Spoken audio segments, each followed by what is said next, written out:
Hello and welcome. Thank you for joining us on Business Incorporated, coming to you live from Lagos, Nigeria. I'm Chimezie Obi Iwago. On the show today, West Africa's BRVM bourse targets 12 listings over 2018 to 2020. And Tunisia's economy takes another hit as Moody's cuts rating. Plus, cobalt to be declared a strategic mineral in Congo. We get the show started now with the markets, and here in Africa, Egypt continues to outperform its peers, up 0.45% at intraday. South Africa JSE index was up 0.06%, but the market here in Nigeria was down 0.58%. Kenya closed up 0.45% on Wednesday. And in the Middle East, strength in Qatar navigation Milaha lifted the Qatari stock index at intraday ahead of the stock's entry into FTSE indexes, while most of the region were also up. Qatar's index added 1.11% as Milaha climbed 2.3%. The stock will join FTSE's All World and All Cap indices after close today, and this is triggering inflows of passive funds. In Dubai, the index was up 0.95%. Saudi Arabia's index, however, slipped 0.44% on continued profit-taking in a few blue chips, such as Al Rajah Bank, down 1.6%. Abu Dhabi was up 0.52%. And in Europe, markets moved higher in early trade as investors monitored new earnings and economic data amid continued concerns over global trade. There are other market news on the wire, and Conrad Busen is here to talk about them. Hello, Conrad. Good afternoon.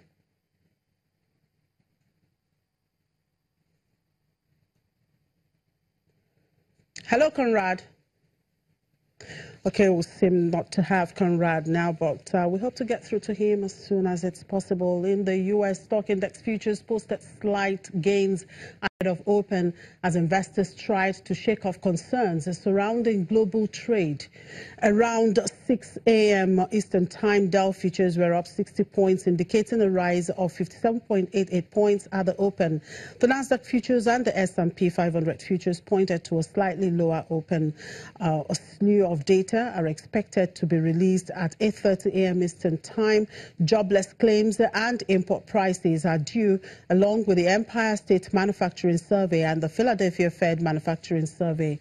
At 10 a.m. Eastern Time, the NAB Wells Fargo Housing Market Index is slated to come out, followed by Treasury International Capital data at 4 p.m. Eastern Time.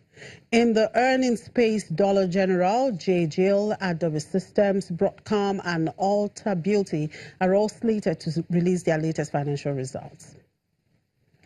And in Asia, markets closed mixed after some regional stock indices shrugged off early losses. The Nikkei 225 edged up by 0.12%.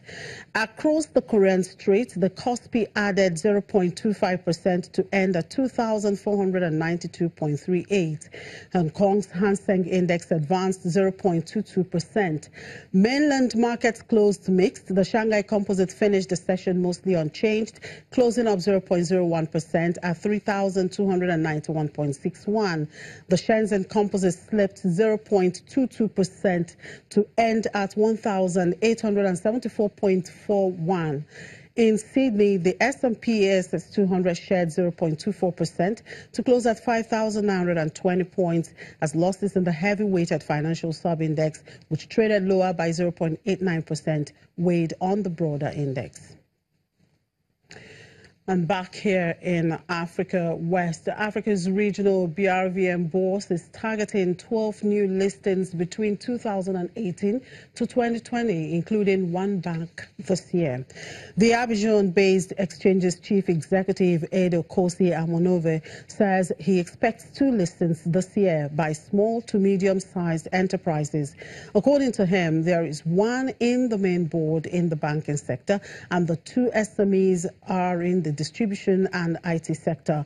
He says the medium-sized companies have turnovers of more than $10 million. The regional board trades shares from 45 companies from some of the 8 countries in the West African CFA franc currency union, including Senegal, Mali, Burkina Faso, Niger, Benin, Togo, and Ivory Coast. And Egyptian investment bank CI Capital plans to list 246.9 million of its ordinary shares on the stock market, equivalent to 43.6%.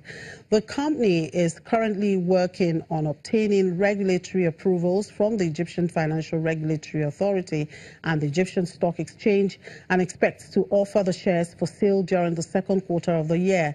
The initial public offering will be a secondary sale of shares by CI Capital's current shareholders.